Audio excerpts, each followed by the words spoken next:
ایک کے بعد ایک مخلوق ہلاک ہونا شروع ہو جائے گی جب قیامت قریب آئے گی. یعنی یہ حدیث پاک ہے کہ ٹڈی جو ہے وہ قیامت سے پہلے گویا غائب ہو جائے گی، ہلاک ہو جائے گی. جیسے احادیث میں کئی اور بھی نشانیاں ہیں، دجال کا فتنہ، امام مہدی کا ظہور، حضرت عیسیٰ علیہ الصلوۃ والسلام کا آسمان سے اترنا، یہ بھی قیامت سے پہلے ہوگا. یاجوج ماجوج، انگریزی میں اسے گوگ مگوگ کہتے ہیں، ان کا نکلنا، دابت الارض کا خروج وغیرہ، یہ قیامت کی جو نشانیاں ہیں. اسی طرح ٹڈیوں کا مکمل بالکل خاتمہ ہو جانا پوری دنیا سے، یہ بھی قیامت کی نشانیوں میں سے ایک نشانی ہے.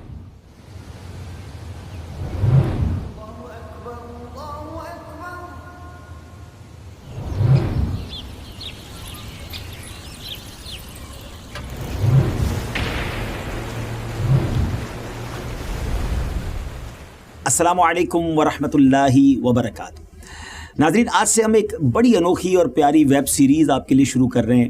ایوری ویک انشاءاللہ آپ اس ویب سیریز کو دیکھ سکیں گے. اور اس کا ٹاپک کیا ہوگا، ہم اس میں سیکھیں گے کیا؟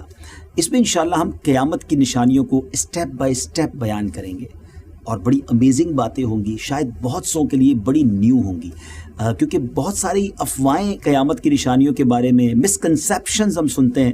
امید ہے کہ وہ بھی قرآن و حدیث کی روشنی میں کلیئر ہوتے چلے جائیں گے. اور اس کو ہم انشاءاللہ ایپیسوڈ وائز، یعنی ایک ایک نشانی پر ایک ایپیسوڈ ہم دعوت اسلامی کے آفیشیل یوٹیوب چینل پہ دیکھ سکیں گے.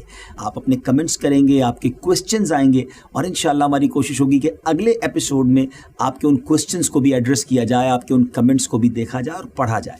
تو انشاءاللہ ہمارا اور آپ کا گویا انٹریکشن بھی رہے گا. اور آج جس قیامت کی نشانی کو ہم نے ڈسکس کرنا ہے، جس کے بارے میں جاننا ہے، وہ ہے ٹڈی.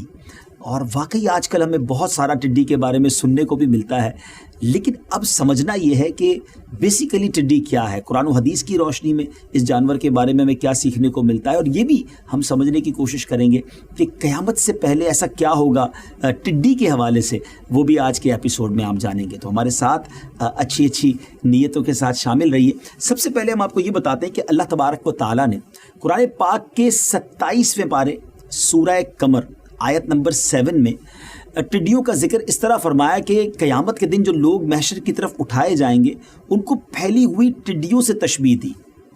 کیونکہ جب ٹڈیاں جمع ہوتی ہیں تو لاکھوں کروڑوں کی تعداد میں ایک ساتھ آسمان پر گویا بادلوں کی طرح چھا جاتی ہیں اور ایک ساتھ ہی وہ نکلتی ہیں. تو قیامت کے دن بھی جب ایسا وقت ہوگا کہ لوگ محشر کی طرف جائیں گے تو ایسا ہی اس وقت بھی فیلنگ ہوگی کہ بڑی تعداد میں لوگ قبر سے نکلیں گے اور میدان محشر کی طرف وہ جمع ہو جائیں گے. قرآن پاک میں ایک اور قصہ ٹڈیوں کے حوالے سے موجود ہے اور وہ بھی آج ہم آپ کو بتاتے ہیں. ناظرین، حضرت موسیٰ علیہ الصلوۃ والسلام اور فرعون کے جادوگروں کا واقعہ، one of the historical event in the history of this universe.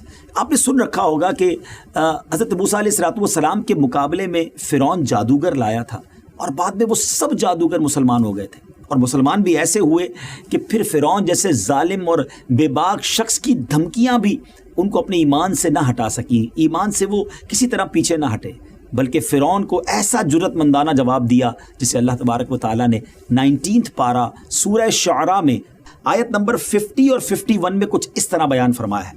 قالوا لا ضیر انا الى ربنا منقلبون انا نطمع ان یغفر لنا ربنا خطايانا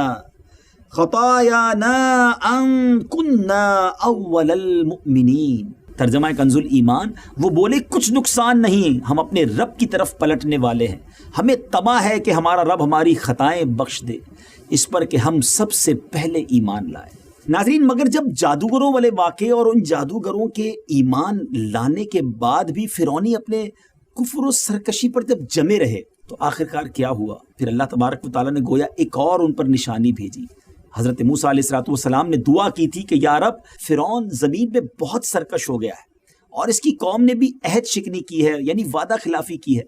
انہیں ایسے عذاب میں گرفتار کر جو ان کے لیے سزا ہو اور میری قوم اور بعد والی قوموں کے لیے عبرت و نصیحت بن جائے.